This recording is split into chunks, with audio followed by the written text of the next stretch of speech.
welcome to Women Economic Forum 2016. Today is our session regarding what challenges keep me awake at night, mindfulness in business. So today's our lead speaker is Dr. Aura Shelter. She is a specialist and business coach from Israel. Welcome, ma'am. So she will be more focused on this session. Please welcome, ma'am.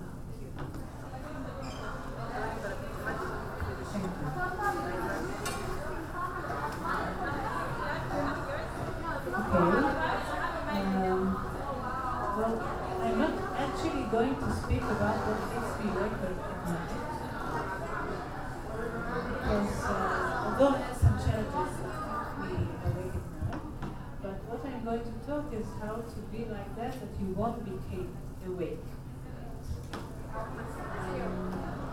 what my French.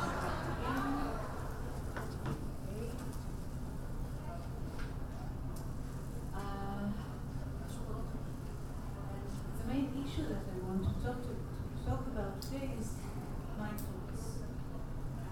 Before I talk about mindfulness and mindfulness in business and leadership, I want to say something about the world that we live in. The world that we live in is what we call VUCA world. And every few years there are some 3 letters, 4 letters word that is new and it's becoming like the vogue. So VUCA is such a word.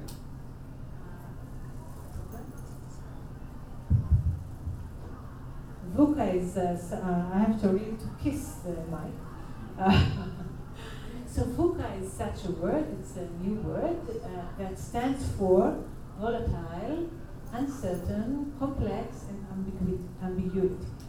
So the world that we live in is so complex, becoming more and more complex, certainly uncertain, because we have no idea what will happen.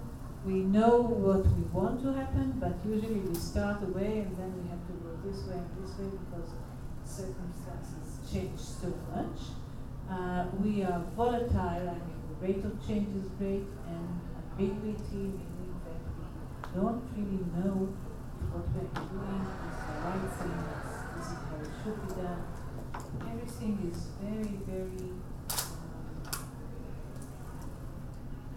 not sure what is going to happen and what is happening actually right now.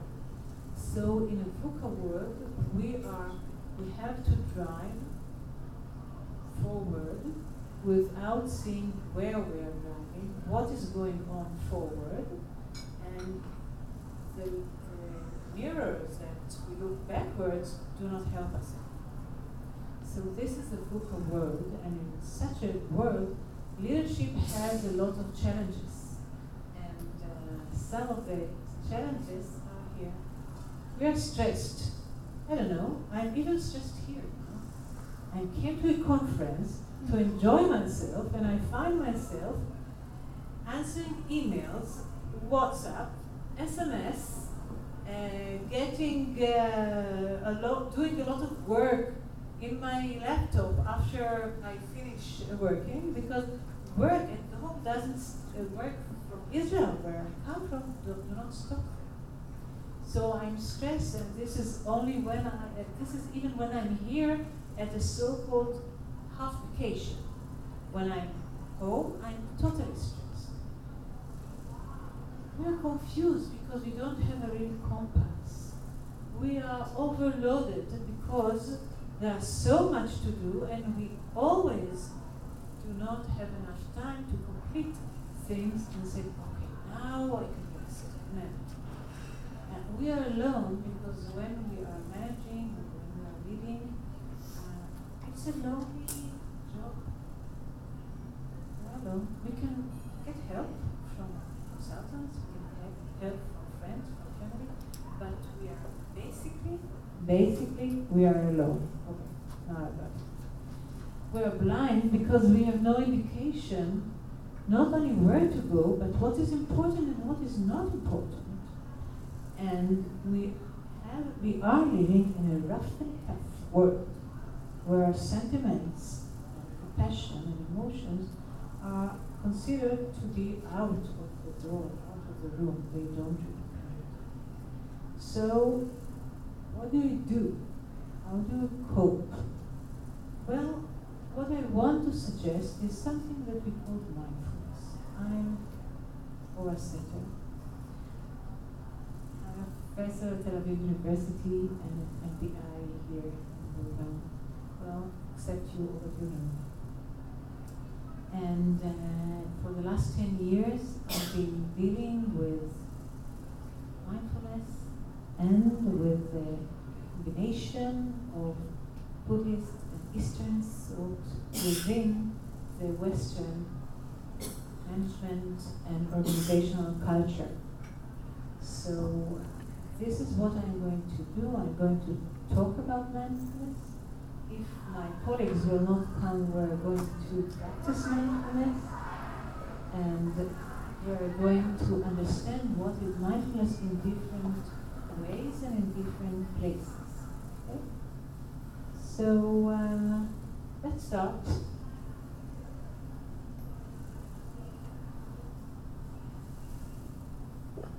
Most of us work within organizations. By the way, even a family is an organization. And what I found out in many, many years of experience is that organizations makes us suffer. Makes us also happy. We can be very happy because we are doing a great job, interesting job, but there are a lot of factors that create unhappiness and even suffering. Politics, for one, stress, for two, and by the way, all the things that we said before are causing us a lot of suffering. So we don't sleep at night. We are taking what is there in our work to our private lives and to our private spheres. What some of the management gurus are telling us is that we need to change the way management is. We need to change the way the organizations are. And here are some of the books which are really the most famous books. I could put here another 10, 20 books like that, but these are the leading books that we have to abolish, what was that? Abolish something, the hierarchy and reinvent organization to reset and the end of management and revolutionize our organization. All these are what should be done from the organizational point of view. But what can we do from our personal point of view? We as citizens of the organizations, what can we do with ourselves so we won't be so stressed, we won't feel so alone, we won't be that suffering. So here's a word, mindfulness. And what is mindfulness? Well, there are two ways of looking at mindfulness, the Western way and the Eastern way. Only the last few years they are merging. The Western way, well, this presentation I used to show in the West, so the Western way is based on Professor Ellen Langer studies. Professor Ellen Langer is from Harvard University. She is the first woman who received her professorship in psychology. And she has coined the term mindfulness as opposed to mindlessness. I don't know about you, but I'm an extremely mindless person. Anyone here who knows me knows that I tend to forget. Like I forgot my glasses yesterday somewhere. I forgot my key. I forgot my, what did I forget? I forgot my purse. Only in this 3 weeks that I've been around, I forgot so many things because I was mindless. And mindlessness means that I'm doing things in an automatic way. I'm doing things just because I'm used to doing them. I don't think about them. They are just the way I always did. I remember times when I was driving to work with my daughter. I should have left her at school, and I find that she is with me in my car all the way to work. I forgot to leave her because my automatic pilot took me to work. And then she said, "Mom, this is not the way." And I said, "Oh my God, 10 minutes ago I should have dropped her." That's an automatic pilot. When I react to something, when someone tells me, criticize me, well, what's my automatic response would be? When someone insults me, what's my automatic response would be? When someone wants me to do something that I really don't want to do, what would my automatic response be? Okay? So I can push it, I can do all things, but one thing is for sure about these automatic responses. They're automatic. They are mindless. They are not being thought, because this is almost became a reflex. So, what do? I try to act in a way that is mindful, meaning noticing. So for Ellen Langer, the meaning of mindfulness is that I notice things. I notice things in the environment.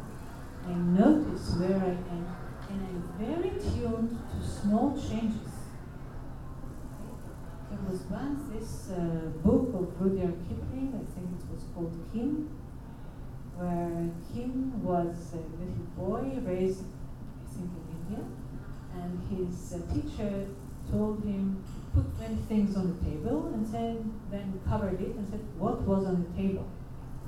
And he had to reflect on it and say, and of course he didn't notice many of the things, and then again and again until he remembered, and then he started adding things so that you notice what is there.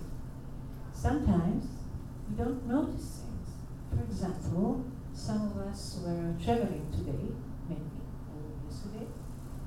Did you notice the cars on the way, the other cars? Did you notice the way? Did you notice what's outside? Did you notice what you felt when you were sitting in the car? Or were you busy in something like your thoughts, what I have to do? By the way, most of the time, even driving, we don't notice driving. We notice maybe things that are different, but we don't notice our driving. So we, a lot of the time, probably 50% of the time, we're mindless. I'll tell you later why I'm saying 50% of the time, but we're mindless. That's real.